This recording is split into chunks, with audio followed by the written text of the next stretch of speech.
Puji Tuhan, selamat datang dalam ibadah kita pada pagi hari ini.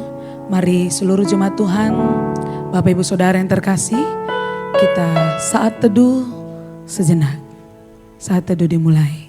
Tetapi sekarang aku pergi kepada Dia yang telah mengutus aku, dan tiada seorang pun di antara kamu yang bertanya kepadaku, kemanakah engkau pergi? Tetapi karena aku mengatakan hal itu kepadamu, sebab itu hatimu berduka cita. Namun benar, yang kukatakan ini kepadamu adalah lebih berguna bagi kamu jika aku pergi. Sebab jikalau aku tidak pergi, penghibur itu tidak akan datang kepadamu. Tetapi jikalau aku pergi, aku akan mengutus Dia kepadamu. Dan kalau Ia datang, Ia akan menginsafkan dunia akan dosa, kebenaran dan penghakiman akan dosa. Karena mereka tetap tidak percaya kepadaku akan kebenaran. Karena aku pergi kepada Bapa, dan kamu tidak melihat aku lagi, akan penghakiman, karena penguasa dunia ini telah dihukum. Amin. Ku naikkan syukur padamu Yesus, ku sembah sujud kepadamu Tuhan, di hadapan tata kemuliaan-Mu, ku tinggikan, ku agungkan selamanya. Segala puji syukur bagimu, ku tinggikan nama-Mu selalu. Kemuliaan hanya bagi-Mu, terpujilah nama-Mu,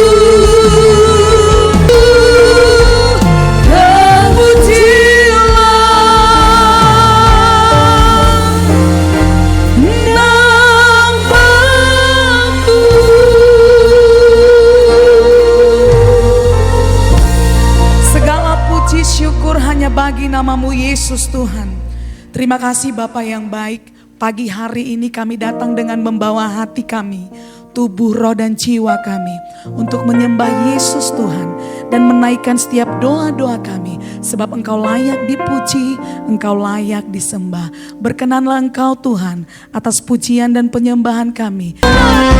Mari kibarkan panjinya bagi kemuliaan-Nya. Maju berperang, umat pemenang, rebut bangsa-bangsa, bagi-Mu Tuhan. Bangkitlah bersama dengan Tuhan, haleluya. Bangkit gereja Tuhan sekarang, maju dalam kuasa Roh Kudus.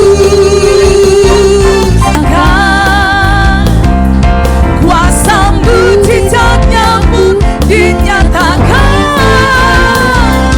Mari kibarkan panjinya bagi kemuliaan-Nya. Maju berperang, umat pemenang, rebut bangsa-bangsa, bagi-Mu Tuhan. Pengurapan Tuhan, penggurapannya telah dicurahkan. Mari kita semua, umat pilihan Allah, dengarlah panggilannya, pun menggenapi firman-Nya. Sekaranglah waktunya untuk berdiri bagi bangsa ini. Mari maju, umat pemenang. Ku serahkan padamu segala cita-citaku, masa depanku menjadi milik-Mu. Jadi berikan kami terang-Mu di tengah kegelapan dunia, membawa bangsa-bangsa kepadamu. Tuhan, ini kerinduanku. Seluruh hidupku pakailah Tuhan bagi kemuliaan-Mu. Salam saudara, itu ada Kak Wati telah menuliskan nama saya, itu saya Elenudin Raha dan kemudian Ketua Umum dari Sinode Gereja Kristen Baitani. Dan dari cabang-cabang gereja yang ada di Medan ini, ada mereka bersama-sama dengan kami juga pada hari ini. Ada Bapak Pendeta Daily, ada Bapak Ketaren, dan serasa itu aja yang datang mereka pada hari itu yang saya lihat. Dan semuanya ada 100 orang hadir pada hari ini, dan puji Tuhan kita pada hari ini luar biasa. Karena Yesus beserta kita. Terima kasih Pak Robert atas undangannya dan mempercayakan kepada kami menyampaikan firman Tuhan pada hari ini dalam rangka hari kenaikan Tuhan Yesus Kristus. Nah saudara, diberikan kepada kami tema pada hari ini pesan dan makna dari kenaikan Kristus ke surga. Nah tentunya ini yang perlu sekali kita memahami apa sih sebenarnya pesan daripada Kristus sewaktu dia naik ke surga. Kita lanjut, kita baca Lukas pasal 24 ayat 50 sampai 53. Kita sama-sama membacanya, 1, 2, 3 ya. Lalu Yesus membawa mereka keluar kota sampai dekat Betania. Di situ ia mengangkat tangannya dan memberkati mereka. Dan ketika ia sedang memberkati mereka, ia berpisah dan terangkat ke surga. Mereka sujud menyembah kepadanya, lalu mereka pulang ke Yerusalem dengan sangat bersuka cita. Mereka senantiasa berada di dalam bait Allah dan memuliakan Allah. Pada tema ini ada suatu hal yang perlu kita pelajari. Biasanya kalau orang berpisah itu sedih.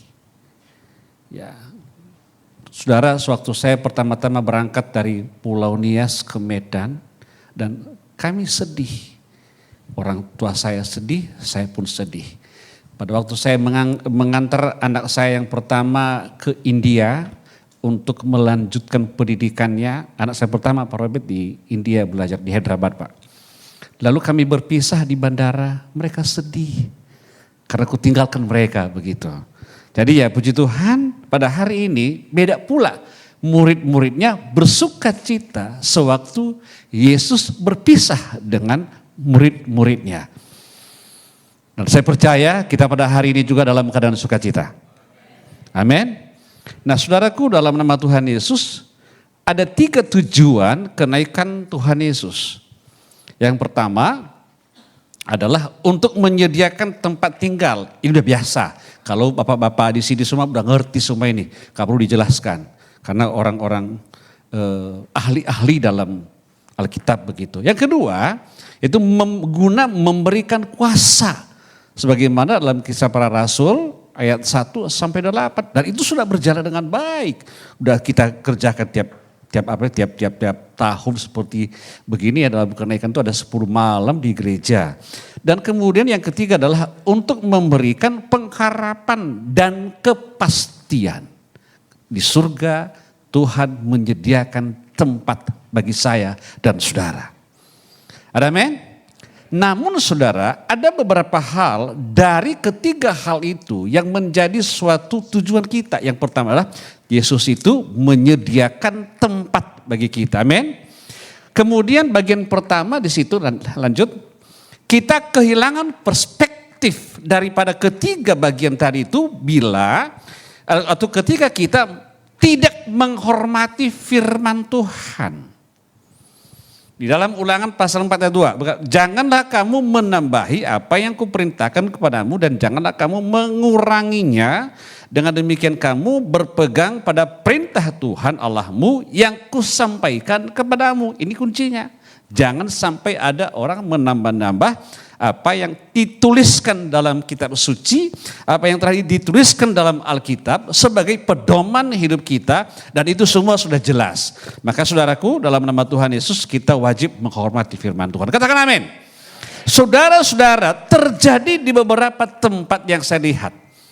Pada saat-saat mereka itu beribadah, kebanyakan tidak menghormati firman. Di zaman sekarang banyak sekali terjadi karena anak-anak muda zaman sekarang lebih mementingkan memegang gadget dan selalu bermain apa saja yang mereka mau pada saat mereka ibadat, tidak menghormati firman. Dan kebanyakan juga kita di kalangan para orang tua, ketika firman Tuhan disampaikan banyak orang kurang mendengar. Saudara, pada suatu ketika, siapa orang pertama di gereja ini? Bapak ya? Oke, anggaplah begitu. Pada saat bertanya, pada saat membangun gereja ini, Bapak tahu nggak kira-kira di mana batu pertamanya diletakkan? Di mana Pak? Suatu tempat begitu ya. Saudara, kebanyakan di antara kita pada waktu meletakkan batu pertama pembangunan gereja, dan pada saat meletakkan batu pertama itu, aku sakit rumah, didoakan sampai bergetar-getar. Supaya apa? Dana pembangunan gereja itu langsung mengalir. Tetapi tahun depan ditanya, di mana batu pertamanya? Nggak tahu.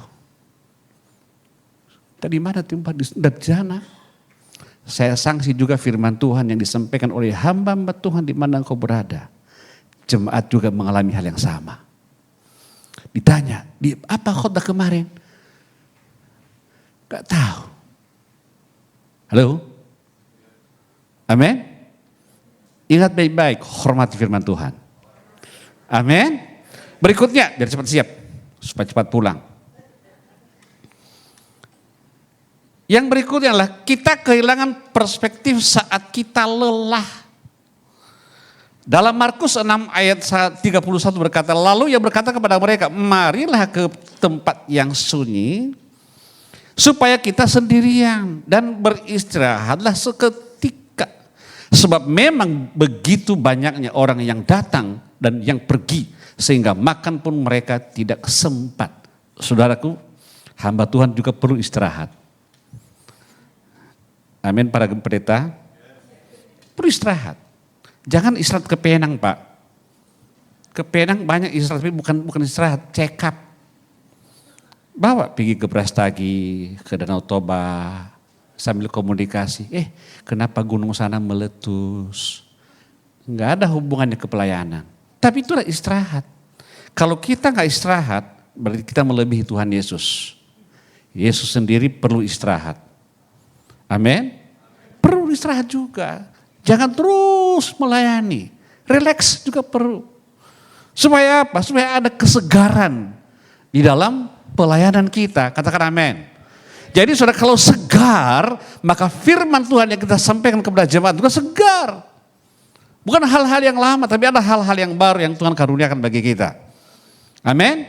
Jangan mau lelah, perlu relax, santai. Banyak orang sibuk dalam pelayanan. Ada teman saya itu orang Amerika, pengusaha di Polonias. Enggak ada istirahatnya. Luar biasa. Tapi ada dia punya kehilangan keluarganya. Jangan sampai kehilangan keluarga kita. Amin.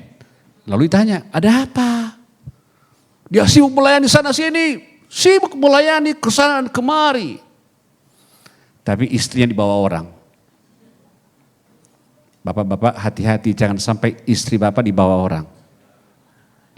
Amin. Halo, amin. Pelihara baik-baik. Istirahat bersama dengan suami istri. Pergi ke Danau Toba, tapi jangan menyelam ke Danau Toba, bahaya. Haleluya.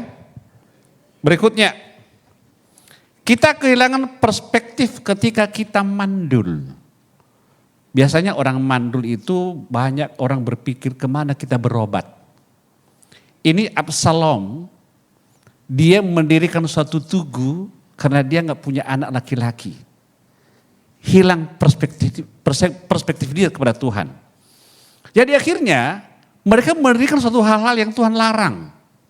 Saudaraku, dalam nama Tuhan Yesus banyak sekali jemaat, banyak gereja, banyak para pendeta mencari jalan keluar. Bagaimana supaya banyak jiwa-jiwa hadir dalam ibadahnya. Tahu gak nih, kebanyakan gereja hanya untuk berdoa dalam gereja, Tuhan kirimkan jiwa-jiwa. Padahal jiwa-jiwa sebenarnya bukan Tuhan turunkan, tapi engkau yang harus pergi untuk mencari jiwa. Tapi kita justru memerintahkan Tuhan Yesus, isi bangku-bangku ini, kursi-kursi yang kosong ini di belakang. Halo, kita seharusnya pergi untuk mencari jiwa. Amin. Jadi akhirnya saudara, dengan berbagai macam cara dibuat. Ingat baik-baik, jangan kita hilang perspektif kalau pelayanan kita gak maju-maju. Yang keempat, kita kehilangan perspektif saat kita murung atau stres. Para hamba Tuhan gak boleh stres, gak boleh murung wajahnya. Nanti akhirnya dibawa ke bukit doa. Amin. Ada di sini teman kita ini. Halo. Tahu saudara, di tahun 90-an seorang hamba Tuhan dari Siantar, teman kami. Hamba Tuhan, pendeta dipakai Tuhan di kota Siantar, luar biasa. Pindah dia berobat. Kemana? Bukit doa. Serius. Kenapa? Karena mereka stres. Entah apa yang mereka pikir, nggak tahu. Janganlah hendaknya kamu khawatir tentang apapun juga. Banyak hamba Tuhan khawatir. Padahal firman Tuhan diingatkan selalu jangan khawatir. Halo, amin. Jangan khawatir. Jangan bimbang. Jangan kau ragu. Halo. Ada amin? Tahu gak saudara, sewaktu saya menyampaikan isi cinta saya kepada istri saya, tahu gak seorang karo dengan orang nias sangat berseberangan. Iya Pak Robert, berseberangan. Apalagi pada zaman kami bercinta itu pembunuhan terjadi di Tanah Karo Pak. Sedang terjadi pembunuhan. Serius. Makanya orang nias dibenci gara-gara membunuh orang Karo. Pada zaman itu. Dan saya katakan, apalagi sama-sama sekolah Alkitab, bagaimana masa depan? Biasanya kalau masuk sekolah Alkitab suram. Tapi saya katakan sama calon saya pada waktu itu, kalau Abraham diberkati, aku pun diberkati. Amin. Abraham aja diberkati. Abraham siapa rupanya dia? Orang biasa. Tapi gara-gara iman yang luar biasa, namanya dicatat dalam Alkitab. Masalahnya kalau masih ada waktu kesempatan pencatatan Alkitab, maka nama saya akan ditulis Elinudin Rahab beriman. Tapi sayang ditutup di kitab Wahyu, gak ada lagi. Halo, saudara kita jangan khawatir, katakan amin. Tetapi nyatakanlah dalam segala hal keinginanmu kepada Allah dalam doa dan permohonan dengan ucapan syukur. Itulah yang menjadi suatu tujuan kita supaya jangan kita stres. Akhirnya hilang perspektif kita tentang kerajaan surga. Tuhan bilang, aku pergi ke sana menyediakan tempat bagimu. Tapi kita stres, gak punya tempat. Yang punya tempat saudara ada di rehabilitasi. Halo, dia lagi main musik. Ada teman saya dari Australia berkata, banyak sekali hamba Tuhan di Australia stres. Stres. Banyak juga hamba Tuhan stres. Gara-gara jemaatnya gak banyak, berkurang. Ada gereja kami di Jakarta. Dulunya pembukaan gerejanya itu besar, luar biasa di mall. Beberapa tahun kemudian hilang semua jemaatnya. Saya tanya kenapa? Gak tahu, aku dipanggil untuk yang lain. Saudara hati-hati, jangan stres. Amin. Halo, amin. Layani Tuhan dengan luar biasa, dengan berapi-api. Berikutnya, karena banyak kali ini, jadi harus dipercepat gitu ya. Ya. Kelima, kita kehilangan perspektif ketika kita membangun sebagai reaksi terhadap masa lalu. Itu karena ego, dendam, kemarahan yang tadi. Yesus berkata, maka Bapakku yang di surga akan berbuat demikian juga terhadap kamu. Apabila kamu masing-masing tidak mengampuni saudaramu dengan segenap hatimu. Kita juga harus membereskan masa lalu kita. Kita harus mengampuni orang yang bersalah kepada kita. Di dalam Matius, Tuhan Yesus ajari murid-muridnya. Begini cara berdoa. Ampunilah kami sebagaimana kami mengampuni orang yang bersalah kepada kami. Tahu saudara katanya, duluan kita mengampuni dulu, baru minta ampun sama Tuhan. Amin? Gitu dia. Tapi jangan kita membangun sesuatu hal atau bereaksi terhadap masa lalu kita. Ya. Berikutnya, yang keenam. Kita kehilangan perspektif saat kita marah. Ya. Ini terjadi kepada Musa. Tetapi Tuhan berfirman kepada Musa dan Harun, karena kamu tidak percaya kepada aku dan tidak menghormati kekudusanku di depan mata orang Israel, itulah sebabnya kamu tidak akan membawa jemaah ini masuk ke negeri yang akan kuberikan kepada mereka. Tahu gak saudara, pada waktu bangsa Israel bersungut-sungut, minta air. Musa, air.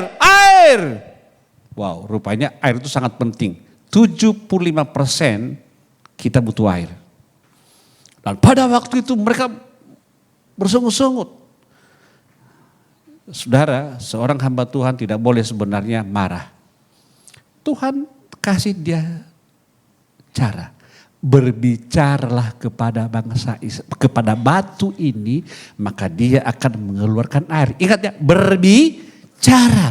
Musa lain. Ambilnya tongkatnya, dipukulnya itu batu. Cek. Tuhan gak suruh dia pukul batu. Tuhan suruh dia berbicara. Halo? Walaupun nanti airnya keluar.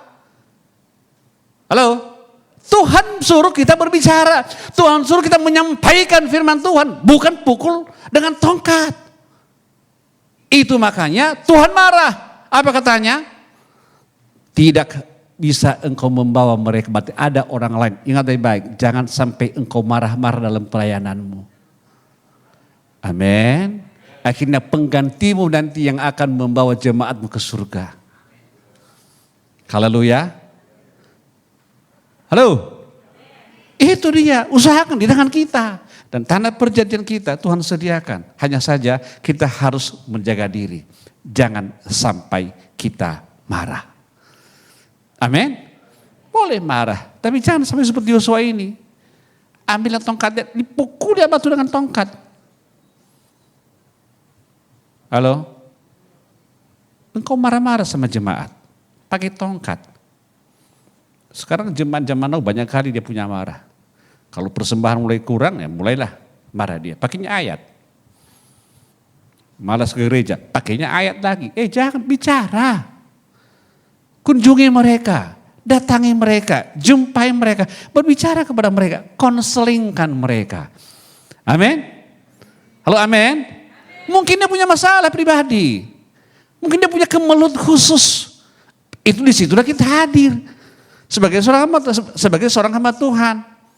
Untuk apa? Agar mereka dipulihkan. Amin. Berikutnya. Udah pasti ini. Gak boleh terjadi. Kita kehilangan perspektif kalau kita menumbuhkan roh yang egois. Udah pasti. Kita gak usah egois lah. Ya, kita jangan mementingkan diri sendiri. Lebih bagus kita mementingkan pekerjaan Tuhan. Amin. Dan setiap manusia saudara ada egonya. Ada kesombongannya, maka perlu kita harus menurunkannya ego kita timbulkan kasih sayang kita kepada jemaat Tuhan. Amin. Yang kedelapan, kita kehilangan perspektif saat kita tersinggung. Saudaraku, dalam nama Tuhan Yesus, seringkali kita tersinggung dalam hal apapun juga. Kenapa mudah tersinggung? Karena kurang penguasaan diri. Maka hamba Tuhan sebenarnya tidak baik untuk cepat kali tersinggung. Kita tanya Tuhan, kenapa sampai begini dan terjadi? Di dalam Amsal 27 ayat 7 mengatakan bahwa orang yang kenyang menginjak-injak madu. Tetapi bagi orang yang lapar, segala yang pahit dirasakan manis. Tahu nggak saudara, dalam nama Tuhan, khotbah yang keras. Halo, khotbah yang keras. Kita terima dengan sukacita. Tuhan, cocok untuk saya firman Tuhan ini. Jangan kau berkata, aku tersinggung dibuat oleh hamba Tuhan ini. Ku tinggalkan gereja ini. Gak boleh. Bawa pada diri kita. Karena itu memperbaiki diri kita. Amin. Saudaraku, saya ulangi, orang yang kenyang menginjak-injak madu. Apalagi kalau disebutnya sudah tokoh. Sudah ketua umum, sudah tokoh-tokoh masyarakat, orang-orang muda kan bisa lagi bicara. Sempat tempoh hari waktu saya pelayanan ke kampung-kampung, mereka bilang bahwa kamu anak baru besar, lebih banyak makan garam saya daripada engkau. Itu orang yang murah tersinggung, orang-orang yang sudah kenyang. Saudara, firman Tuhan kita selalu haus dari hari ke hari, karena kita mau diperbaiki oleh firman Tuhan. Amin. Maka kita pada hari ini, kita nggak usah murah tersinggung. Amin. Jangan murah tersinggung. Dan orang murah tersinggung itu tersakiti. Orang tersakiti timbullah akar pahit.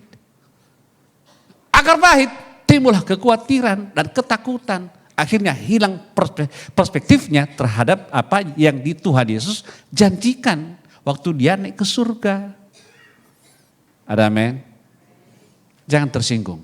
Ibu-ibu jangan murah tersinggung. Amin. Kalau bapak-bapak berbicara jangan tersinggung. Kalau juga ibu-ibu bicara juga yang agak-agak panas-panas juga, bapak-bapak jangan tersinggung. Amin, bapak-bapak. Tahukah saudara tentang ketersinggungan ini di tengah-tengah jemaat, disitulah sering terjadi perpecahan. Sering kali terjadi hanya oleh karena masalah sepele. Jadi yang murah tersinggung itu anak-anak. Halo? Anak-anak. Murah tersinggung. Orang dewasa murah mengampuni. Halo? Bukan orang tua ya. Ada orang tua itu karena umur. Ada orang tua juga murah tersinggung. Itu juga masih dikategorikan sifat anak-anak. Orang yang dewasa itu tidak diukur oleh umurnya. Amin. Halo? Orang dewasa tidak diukur oleh umurnya. Bagaimana cara kita menelaah setiap hal perlu kita belajar supaya jangan kita gampang tersinggung satu dengan yang lain. Tahu saudara? Itu pada waktu Yesus melakukan berbagai mujizat. Dan semua orang berbondong-bondong ikut Yesus. Di bawah semua orang-orang pincang, orang-orang buta, orang-orang macam orang semua. Anak-anak semua ikut. Sampai ribuan orang, bahkan 5.000 orang sampai dikasih makan mereka. 5.000 orang bahkan lebih karena tidak dihitung wanita dan anak-anak. Itu biasa pada zamannya. Tahu apa yang terjadi? Begitu Yesus berkhotbah hal yang keras. Dan mulailah satu persatu para pengikut Yesus tadi itu mengundurkan diri. Maka pastikan apakah engkau pengikut, apakah engkau penggemar. Amin. Jangan diperbanyak penggemar di gereja. Tahu penggemar kan, aku suka, aku senang sama Bapak Pendeta ini. Haleluya, senang. Tapi dia gak mendengar firman Tuhan. Dia hanya melihat tokoh seorang pembicara. Kenapa dia suka sama pendeta itu? Suka buat lucu. Yuk kita ke sana. Kenapa? Pendetanya luar biasa. Apa biasanya? Lucu. Ketawa sepanjang ibadah. Saudara, ingat baik-baik, utamakan firman Tuhan. Lucu boleh, ngelucu juga boleh. Tapi ingat baik-baik, apa makna yang kau terima dari firman Tuhan yang disampaikan oleh hambanya? Jangan engkau menjadi penggemar, tapi pengikut Yesus. Amin. Orang pengikut Yesus, ingat, pengikut Yesus, dia tidak pernah tersinggung. Halo? Tetapi penggemar gampang tersinggung. Amin. Halo, amin. Jangan mau tersinggung, katakan amin. Orang dewasa gak tersinggung, katakan amin. Kita kehilangan perspektif ketika kita membangun dari ide yang baik atau bagus menurut kita. Tetapi bukan dari Tuhan. Maka saudara, kemanapun engkau melangkah, tanya Tuhan. Lakukan sesuatu, tanya Tuhan. Apakah ini benar-benar Tuhan sertai atau tidak? Maka perlu pada hari ini kita berserah kepada Kristus saja. Kita tanya Tuhan, apa langkah yang harus kita perbuat? Apakah kita melakukan ini atas izinnya Tuhan atau tidak? Amin. Perlu kita bertanya sama Tuhan. Supaya kita jangan kehilangan perspektif. Tapi kalau Tuhan suruh, jangan tunda-tunda, kerjakan. Amin. Berikutnya, kita kehilangan perspektif ketika kita tidak membangun tanpa pemimpin atau tim. Baru-baru ini kan kita berhasil meraih banyak piala untuk Indonesia mengikuti Asian Games karena pemimpinnya luar biasa.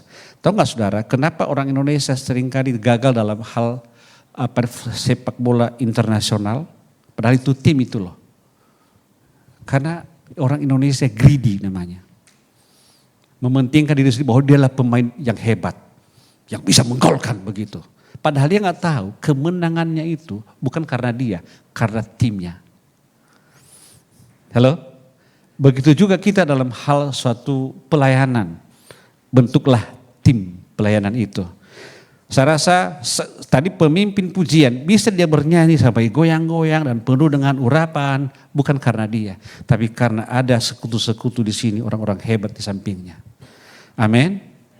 Saya katakan kepada saudara, Bapak Robert menjadi orang hebat di Sumatera berdoa. Bukan karena dia orang hebat, tapi karena tim yang ada di sampingnya. Ada amin? Dan setiap gembala sidang yang hebat bukan karena dia, tapi karena ada tim di sampingnya yang mendukung dia. Saya katakan kepada anggota saya itu dibilang hebat bukan karena saya, tapi karena saya dikelilingi oleh orang-orang hebat. Amin?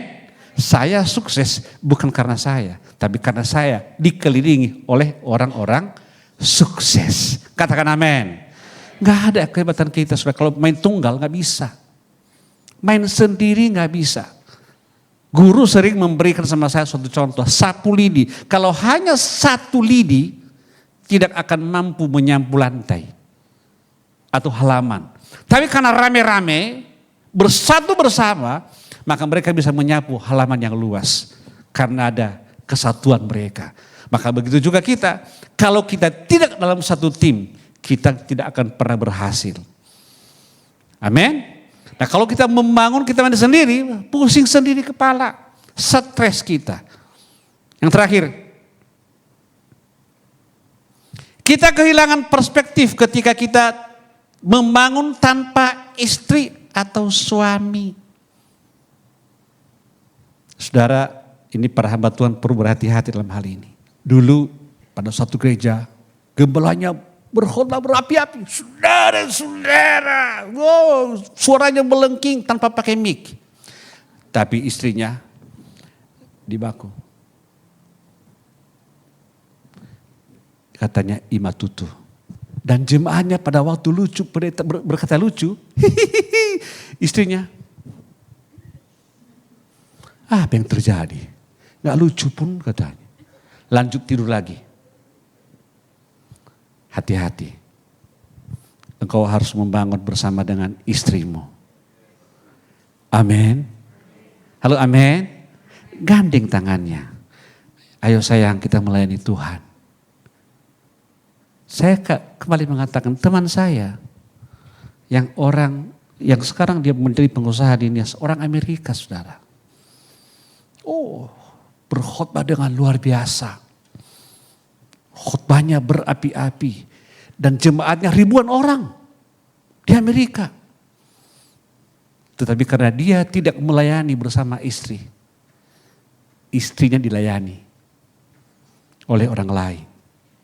Dan pergi entah kemana. Menjadi istri orang. Akhirnya dia merana. Saking stresnya dia memutuskan meninggalkan Amerika. Dia pergi ke berbagai tempat. Pertama-tama dia ke Manado, dia ke Aceh. Akhirnya Tuhan tuntun dia pergi ke Nias. Dia berselancar. Menghabiskan hari-harinya di atas air. Dia membuat dia menghilangkan rasa stresnya di atas air laut. Jangan sampai ada pendeta di kota Medan yang demikian. Halo? Amin? Amin? Bangun gereja, bangun ibadah bersama dengan keluargamu. Katakan amin. Tahukah saudara lagi, kalau kita tidak bersama istri, kadang-kadang istri kita itu dalam keadaan tekanan. Apalagi jemaatnya, waduh Tuhan Yesus. Ibu-ibu, dukung suamimu. Ada ibu-ibu di sini ya? Halo? Ibu-ibu, serentak dong. Ibu-ibu, dukung suamimu. Kalau ibu gak mendukung suamimu, akhirnya datang Miss India. Tahu Miss India? Nah, itu seorang wanita tercantik di India. Siapa namanya? Ingat bintang India? Perempuan, Hema Malini. Boleh lah, oke lah, karena itu bintang yang tua begitulah. Hema Malini datang ke gereja saudara. Dan yang dipujinya bukan ibu gembalanya, bapak pendetanya. Dia berkata, Bapak pendeta, khotbahmu luar biasa. Istri gak pernah memuji khotbah suaminya. Halo? Halo? Wow, engkau berkhotbah sangat mantap. Semua kami merasakan hadirat Tuhan. Hanya wanita itu yang mengatakan khotbahmu luar biasa. Wow, dasimu mantap. Beli di mana? Hei. Mulai disentuh dasimu. Hati-hati, itu terjadi malapetaka. Betul? Ibu-ibu dukung suamimu. Amin. Tahu gak saudara, pada tanggal 18 yang lalu, istri itu memberikan informasi yang tepat guna.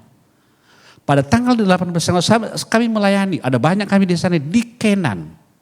Tahu Kenan kan? Sembahi masuk ke dalam, dari simpang itu ada 2,5 kilometer ke dalam. Lalu, karena banyak jemaat, aku berkhotbah lama. Dan hanya satu orang yang berani menegur saya, itu istri. Dia berkata, Pak, terlalu lama engkau berkhotbah. Yang lain gak berani bicara karena ketua umum. Hai, amin. Hanya satu orang yang berani. Pak, terlalu lama engkau berkhotbah. Tahu gak saudara, istri itu adalah peka. Dia tahu bagaimana apakah jemaat itu jenuh atau antusias. Yang masih ada hari ini bisikan itu. Halo? Amin. Ibu-ibu dukung suamimu, katakan amin. Dukung suamimu. Jangan pernah ya mainkan saja. Ya anugerah Tuhan, berkat Tuhan, Roh Kudus yang bicara Bapak. Enggak, perlu juga bicara. Dan si laki-laki juga, si bapak-bapak juga harus mengerti. Oh iya ya. Padahal tempo hari saya berkhotbah di situ, saya nggak rasakan. Karena saking menggabung-gabungnya, karena rame orang, libas terus. Rupanya ada kata-kata, terlalu lama kau berkhotbah. Akhirnya saya sadari, minggu depan kusingkatkan khotbah saya. Saya nggak tahu apakah khotbah saya singkat hari ini atau tidak. Jangan-jangan panjang juga karena undangan-undangan istimewa hari ini. Ya. Yang terakhir, tadi yang terakhir. Ini yang paling terakhir lah. Sengaja aku buat supaya udahlah selesai terakhir itu. Ya. Tadi ada Bapak mau nyanyi, saya mau nyanyi. Kalau saya nyanyi kelamaan begitu. Kita kehilangan perspektif, kita membangun kerajaan kita sendiri dan bukan kerajaan Allah. Saudara, dalam beribadah secara tidak sadar kita mengundang orang untuk kita. Seharusnya kita mengundang orang itu di dalam hadiratnya Tuhan. Agar mereka memiliki perspektif terhadap Kristus. Amin. Yesus berkata, aku menyediakan tempat. Amin. Aku mencurahkan Roh Kudus ke atas kamu. Biarlah jemaat itu selalu berpusat kepada Kristus. Jangan kepada kita sendiri. Katakan amin. Dan genaplah apa yang sudah saya katakan tadi. Memang sampai demikianlah firman Tuhan yang saya sampaikan pada hari ini. Terima kasih, Tuhan Yesus memberkati.